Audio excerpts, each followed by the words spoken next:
السلام علیکم. محمد اظہر صدیق اپنے پروگرام میس ویوز کے ساتھ حاضر خدمت ہے.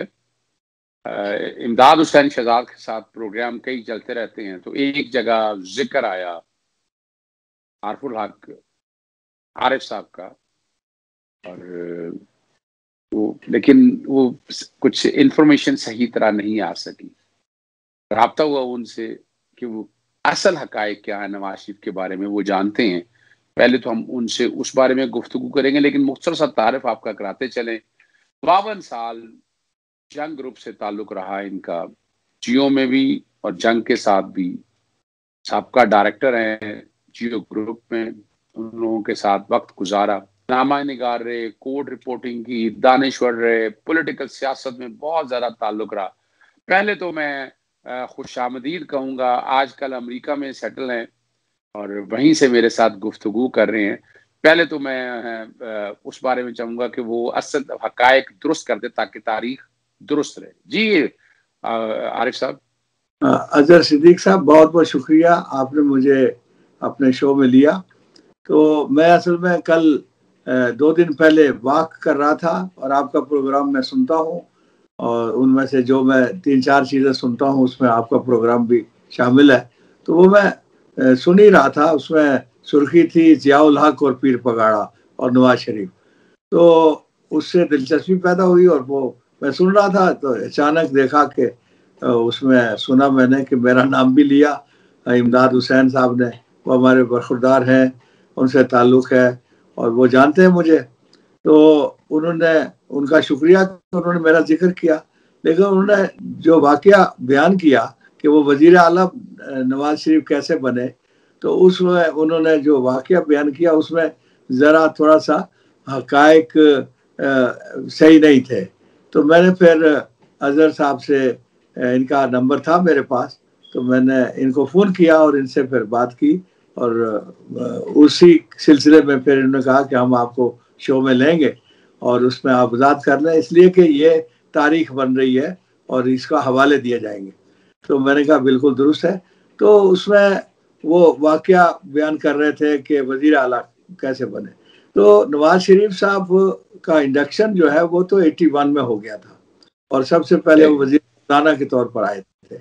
وزیر اعلیٰ کا جو ان کا خواب تھا وہ مارچ 85 میں پورا ہوا، اور اس وقت ظاہر ہے پہلے بھی ضیاء الحق کی دور میں وہ آئے تھے. اور وہ ایک الگ کہانی ہے کہ وہ جنرل جیلانی کے ساتھ کیسے ان کا رابطہ ہوا، وہ بھی امداد حسین صاحب نے بیان کیا تھا. میرے پاس وہ بھی ایک سٹوری ہے، وہ بھی میں شیئر کروں گا. لیکن میں وزیر اعلیٰ بننے کی بات کروں. 85 کے الیکشن ہو چکے ہیں اور مارچ میں، اور اس کے بعد یہ غیر جماعتی الیکشن تھے، اور اس میں جو ہے پیر پگاڑا جو ہے وہ کنگ میکر بن گئے، اور ان کی پارٹی اس وقت متحدہ مسلم لیگ کے وہی صدر تھے، اور انہوں نے جو ہے حکومت بنانی تھی. اور ضیاء الحق صاحب نے ان کو، ضیاء الحق صاحب نے ان سے رابطے تھے ان کے. تو یہ مارچ 22 کی بات ہے کہ میں بھی پیر صاحب کے ساتھ میری دوستی تھی، اور اس میں میرا بھی ایک کردار تھا اس سارے سلسلے میں پیر صاحب کے ساتھ. اور جنیجو کی نامزدگی یہ الگ سے بیان کریں گے کبھی. لیکن میں بھی، پیر صاحب نے کہا کہ آپ بھی میرے ساتھ چلو، تو ہم اسلام آباد ہی میں تھے اور پیر صاحب کے ساتھ ہی ان کے بنگلے میں تھا. تو جس دن یہ نامزدگی ہونی تھی اس وقت میں اور پیر صاحب اندر تھے اور باقی سینکڑوں لوگ باہر تھے. تو بار بار ان کا سیکرٹری آ کر کہتا تھا جی کہ وہ ایک لاہور کے جو ایک خوبصورت سے جوان ہے گورے چٹے، وہ باہر بیٹھے ہوئے ہیں 3-4 گھنٹے سے، تو وہ انتظار کر رہے ہیں. تو اسی عرصے میں وہ بار بار کہہ رہے تھے کہ ابھی رکو ذرا، ان کو بلاتے ہیں. تو پیر صاحب نے پھر حسن محمود صاحب آئے جو ان کے برادر نسبتی تھے. تو وہ حسن محمود صاحب بھی ایک امیدوار تھے پنجاب کے وزارت اعلیٰ کے لیے. تو وہ ان کو دونوں سیٹوں سے کامیاب ہوئے تھے، قومی اسمبلی اور صوبائی اسمبلی میں. تو وہ آخری نوٹ لینے کے لیے آئے تھے کہ منظوری، کہ پیر صاحب ہم کیا کریں. تو پیر صاحب نے ایک جملہ کہا کہ آپ صوبائی اسمبلی کی، پنجاب اسمبلی کی نشست سے استعفیٰ دے دیں. تو مطلب فیصلہ ہو گیا، اور اس کے بعد نواز شریف صاحب کو اندر بلا لیا، اور اس کے یہ 85 مارچ کی بات ہے، 22 تاریخ تھی غالب، تو وہ اندر آئے اور اس کے بعد وہ بیٹھ گئے. پھر مختصر 2 منٹ بھی بات نہیں ہوئی، انہوں نے کہا کہ تمہارا فیصلہ ہو گیا ہے.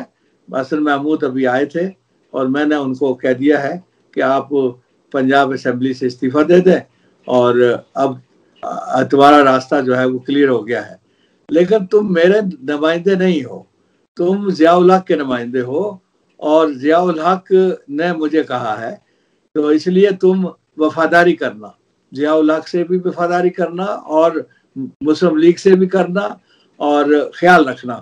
تو انہوں نے کہا یس سر پیر صاحب جیسا آپ کا حکم ہو. یہ واقعہ تھا جو میں درست کرنا چاہتا تھا. چمبا ہاؤس کا کوئی ذکر، تو یہ مختصر تو یہ بات تھی. جی جناب. اچھا عارف صاحب بھائی، ایک جو بات بڑی چونکہ تاریخ کا حصہ ہے، اور پیر پگاڑا صاحب کا ہماری سیاست میں بہت گہری دستک ہے، لیکن جہاں پیر پگاڑا صاحب نے اپنی سیاست کا ایک باپ اپنے طریقے سے لے کر چلے، دوسری طرف اگر ہم چیزیں دیکھتے ہیں کہ ان میں سے جن لوگوں نے ان معاملات کا فائدہ اٹھایا یا ایڈوانٹیجز لیے، ہر ایک کو پتہ ہے کہ کون لوگ ہیں اور انہوں نے کس طرح ان معاملات کو اپنے اس طریقے سے ہینڈل کیا ہے. نواز شریف خاندان میں جس طرح یہ نواز شریف جس طرح آگے بڑھے اور جس طرح پروردہ ہوئے، بنیادی طور پر ڈکٹیٹر کے پالا غلام اپنا جیلانی نے، پھر ضیاء الحق کے قریب آگے، تو کیا ایسی خاص چیز تھی اس کے اندر کہ اسی کو چوز کیا گیا اور پک کیا گیا؟ نہیں، وہ چوز کرنے کی تو کہانی جو ہے وہ میں حافظ حسین احمد کی زبانی بیان کرتا ہوں، جو انہوں نے میرے گھر پر ایک ناشتے پر آئے تھے کراچی میں، تو اس میں انہوں نے بیان کیا تھا. اس میں کتنی صداقت ہے وہ کچھ تو امداد حسین نے بیان کیا ہے.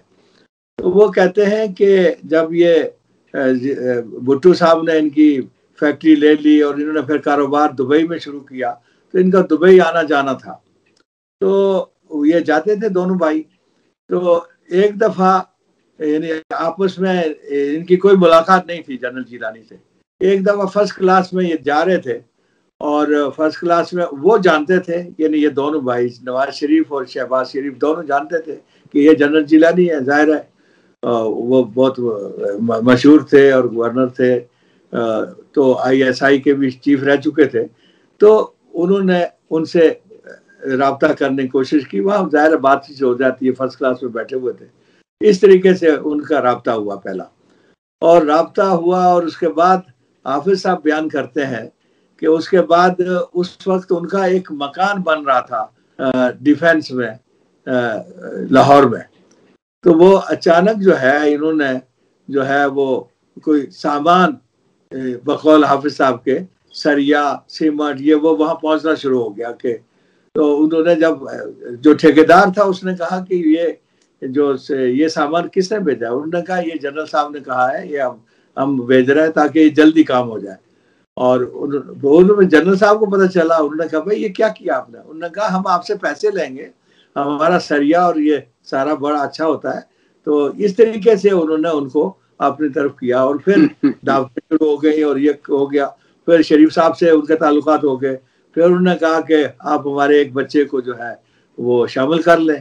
تو اس طریقے سے رابطہ ہوا. اس طریقے سے شریف صاحب نے ان سے کہا کہ یہ میرے بڑے بچے کو جو ہے جو نواز شریف ہے اس کو اپنی کابینہ میں لے لیں. تو پھر یہ بھی انہوں نے یہ فیصلہ بھی انہوں نے کیا کہ کون سی وزارت دی جائے. تو انہوں نے پھر بڑے شریف صاحب نے، ان کے والد صاحب نے کہا ان کو وزارت خزانہ دے دیں. تو یہ حافظ صاحب نے مجھے گھر پر بتائی تھی بات. باقی چیزیں تو آپ کے سامنے ہیں ساری. اچھا ایک بات اور بتائیے گا، پاکستانی سیاست میں اب جو کہ آپ کا اس وقت آپ امریکہ میں سیٹل ہیں، پاکستانی سیاست میں جو ایک کانسیپٹ ہے اسٹیٹس مین کا کہ اس ملک سے پیار کا، اب آپ نے تو پیر پگاڑا صاحب کے قریب بہت بڑے بڑے سیاستدان کو دیکھا. میں اگر آج آپ سے پوچھنا چاہوں کہ جو صحیح سیاستدان یا اسٹیٹس مین کے حوالے سے چند نام آپ آج کل میں آپ بتا سکیں کہ جو اسٹیٹس مین ہیں جو صرف پاکستان کا سوچتے ہیں، ان کو اپنے کاروبار سے جائیدادوں سے کوئی تعلق نہیں ہے، تو کتنے لوگ تھے جو آپ نے وہاں قریب دیکھے؟ نہیں دیکھیے، میں نے تو پیر صاحب کے پاس سب لوگوں کو آتے جاتے دیکھا، میری بڑی دوستی تھی ان سے، اور پتہ نہیں کون سی بات میری ان کو اچھی لگ گئی تھی کہ انہوں نے صرف مجھ پر ہی اعتبار اس زمانے میں کیا، اور انہوں نے ایک پریس کانفرنس ہوئی اور اس کے بعد مجھے تلاش کیا کہ میں جنگ کا ہوں، تو پریس کلب میں اپنے سیکرٹری کو بھیجا، وہاں سے پھر مجھے بلایا اور کہا کہ اب میں تمہارے ذریعے جو ہے وہ رابطہ کروں گا صحافیوں سے، کیونکہ اس وقت تک کسی کو کنگری ہاؤس میں جانے کی اجازت نہیں تھی۔ تو پیر صاحب بڑے محتاط تھے، تو میں نے ان کو کہا کہ میں نے کہا پیر صاحب سیاستدان ہے، سیاستدان تو ہر صحافی سے رابطہ رکھتا ہے، رابطہ رکھنا چاہیے، یہ بات تو ٹھیک نہیں ہے، کہنے لے کر پھر تو تم جس کو کہو کہ وہ آئے گا۔ تو میں نے سب کا داخلہ اس طریقے سے کھولا، اور وہ جو سیاسی بیٹ جن کی تھی خاص طور پر ان کو، اور جو بھی پھر ملنا چاہتا تھا، اور ان کو میں نے کہا کہ آپ ملیں سب سے۔ تو میرا تو ان سے تقریباً ایک زمانے میں روزانہ 2 گھنٹے تک ملنا ہوتا تھا، اور وہ ایک ان کی مجلس شورا تھی، آپ نورتن کہہ سکتے ہیں، اس میں یعنی جنرل غلام عمر صاحب تھے، اسد عمر صاحب کے والد، وہ ریگولر آتے تھے۔ اس کے علاوہ ان کے بھائی تھے چھوٹے پیر نادر شاہ، تو وہ آتے تھے روزانہ۔ اس کے علاوہ بوستان علی ہوتی جو سینیٹر رہے ہیں وہ آتے تھے، ایک پروفیسر شیخ رشید تھے وہ آتے تھے۔ تو اس طرح کوئی 9-10 لوگ تھے، شفیع وہی خان تھے مسلم لیگ کے، وہ آتے تھے، اور اگر کوئی مہمان باہر کا آیا ہوا ہے وہ بھی آ جاتا تھا، پنجاب کے سیاستدان ہیں، سرحد کے سیاستدان ہیں، کوئی بھی جو کراچی میں اگر ہوتے تھے تو وہ آتے تھے۔ اس طریقے سے ہم کوئی 11 سے 1 بجے تک یہ محفل جاری رہتی تھی، اس میں شریک ہوتے تھے اور دنیا بھر کے مسائل پر اور پاکستان کے ایشوز پر بات کرتے تھے۔ تو یہ اس طریقے سے پیر صاحب کا ایک معمول تھا، تو اس میں نے برسوں ان کے ساتھ گزارے، اور یہ پھر یہ بات 78 سے میری آپ جو سمجھیں کہ دوستی شروع ہوئی، اور جو ان کے انتقال تک جاری رہی۔ تو اس زمانے میں سارے نشیب و فراز اور ان کی سیاست، اور کس طریقے سے یہ مسلم لیگ آگے پھر 2 حصوں میں بٹی، پی این اے تھی اس کے اندر، یہ سارا میرے سامنے ہوا، اس لیے کہ میری بیٹ بھی تھی یہ، تو میں یہ ساتھ میں کرتا رہا۔ اچھا، میں جو ایک بات کہنا چاہ رہا ہوں کہ بنیادی طور پر پاکستان مسلم لیگ نون جو حضرت قائد اعظم رحمۃ اللہ علیہ آپ نے خواب دیکھا، اور مسلم لیگ نے اس طرح معاملات کو لے کر چلے، لیکن پہلے دن سے کھوٹے سکے تھے کہ وہ اس طرح ان چیزوں کو لے کر نہیں چل سکے، اور بعد میں بھی ہم نے دیکھا ہے کہ پاکستان مسلم لیگ نون میں کچھ چند لیڈرز چھوڑ کوئی اپنی ہیجمنی کہہ دیں، اپنی ذات کے محور سے نہیں نکل سکا، اپنے معاملات سے نہیں نکل سکا۔ آپ کیا سمجھتے ہیں کہ پاکستان میں سیاسی جماعتوں میں قد اور کاٹ کیا پاکستان مسلم لیگ نون کا بڑھا یا کم ہوا؟ پاکستان مسلم لیگ کی بات کر رہے ہیں، نون لیگ کی بات کر رہے ہیں؟ مسلم لیگ نون میں کہنا چاہتا نہیں، پاکستان مسلم لیگ نون، پاکستان مسلم لیگ کی بات کر رہا ہوں۔ جی پاکستان مسلم لیگ، دیکھیے پاکستان مسلم لیگ جب پاکستان بنا ہے تو اس وقت تو ایک قائد اعظم کی سوچ بڑی واضح تھی، اور ان کی تقریریں جو ہیں سینکڑوں تقریریں ہیں، ان میں انہوں نے مقصد بھی واضح کر دیا تھا، اور اس مقصد کو جو پاکستان کا مطلب کیا لا الہ الا اللہ، اس کو پھر ٹرانسلیٹ کیا قرارداد مقاصد میں قائد اعظم کے جو جانشین تھے لیاقت علی خان نے، اور وہ اس وقت، اور علامہ شبیر احمد عثمانی نے، اور مولانا ظفر احمد عثمانی جو اس وقت پارلیمنٹ میں تو نہیں تھے لیکن قرارداد مقاصد میں ان کا بہت بڑا حصہ ہے، اس لیے کہ وہ اسسٹنٹ سیکرٹری جنرل تھے جب پاکستان بنا ہے، اور وہ وکیل بھی تھے، وہ فلسفی بھی تھے، فلسفہ میں بھی انہوں نے ماسٹرز کیا ہوا تھا الہ آباد یونیورسٹی سے، اور وہ انگلش لٹریچر کے بھی بہت بڑے اسکالر تھے۔ تو ان کا کردار جو ہے وہ بہت بڑا تھا، علماء کو ایک جگہ جمع کرنا، ان کو 22 نکات پر جمع کرنا، 31 علماء کو تمام مکاتب فکر کے، یہ ان کا کام تھا۔ تو یہ جو ہے پھر قرارداد مقاصد بن گئی، پھر اس مقصد کے تحت 56 کا دستور بنا، اس میں بھی وہی قرارداد مقاصد والی شکیں اور وہی مقصد موجود تھا، لیکن اس کے بعد یہ پھر سازشیں شروع ہو گئی یہ کرسی حاصل کرنے کی، اقتدار حاصل کرنے کی، اور پھر مسلم لیگ میں وہ کھوٹے سکے جو ہے نا وہ آگے آتے گئے اور وہ جو ہے وہ اس پر آگے بڑھتے گئے. لیکن جو لوگ مخلص مسلم لیگی تھے وہ تعداد میں کم ہوتے گئے، اور جو اپارچونسٹ تھے، موقع پرست تھے، جن کے مقاصد وہ نہیں تھے، اور وہ آگے بڑھتے گئے.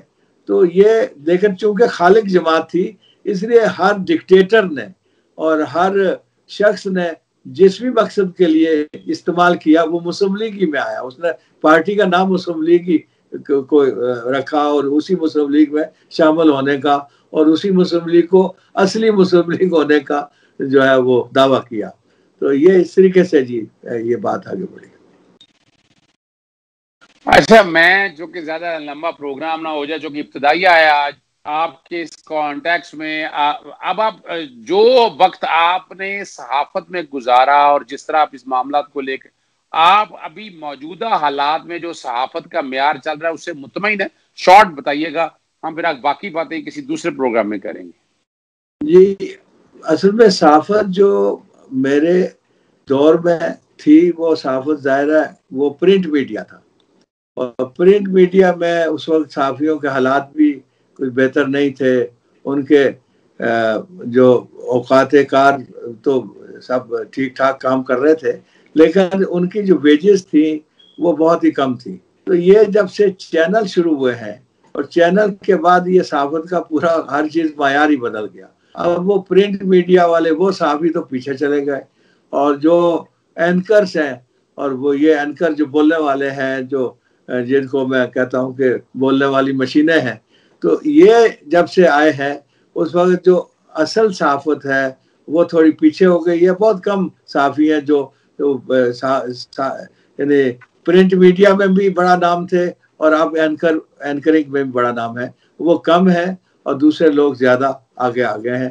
یہ ایک فرق پڑا ہے. لیکن اس زمانے میں بڑی محنت ہوتی تھی ہر خبر کے پیچھے، ہر چیز کے یعنی ایک صحافی جو ہے وہ صبح سے لے کر رات تک کام کرتا تھا اور ایک لگن کے ساتھ کام کرتا تھا. اب تو ایک شو جو اینکر ہے اور بھاری بھاری تنخواہیں، آپ اندازہ کر سکتے ہیں کہ کیا فرق ہے کہ پرنٹ میڈیا میں اب بھی جو عام جرنلسٹ ہے اس کی تنخواہ میرا خیال ہے 30,000 ہوگی، تو اور جو اینکر ہے اس کی تنخواہ جو ہے 60 لاکھ سنتے ہیں اور 70 لاکھ اور 1 کروڑ. بول ٹی وی نے تو 1 کروڑ لوگوں کو رکھا تھا، اور اس کے علاوہ جو ان کے پرکس تھے وہ الگ تھے. اس طریقے سے کم از کم اگر 40 لاکھ ہی لگا لیں آپ، 50 لاکھ ہی لگا لیں، تو اب 30,000 اور 40-50 لاکھ یہ فرق جو ہے اسی نے اصل میں اس میڈیا انڈسٹری کو تباہ کیا ہے. اسی نے پرنٹ میڈیا، لوگوں کی توجہ ہی نہیں ہے پرنٹ میڈیا پر اور ساری توجہ چینلز پر آ گئی. چلیں، بہت شکریہ عارف صاحب آپ کا. گائے با گائے آپ کو تکلیف دیتے رہیں گے، اور یہ آپ تک سے پوزیشن ساری آنی تھی. حقائق اگر کچھ چیز غلط رہ گئی ہے یا حقائق صحیح نہیں آئے تو ہماری کوشش ہے آپ تک وہ سرچ کر کے درست کر کے بتائے. اس لیے آپ سے گزارش کرتے رہتے ہیں کہ آپ ہمیں بتاتے رہا کریں تاکہ آپ تک چیزیں ساری آ جائیں. اجازت دیجیے گا. السلام علیکم، خدا حافظ. پاکستان زندہ باد.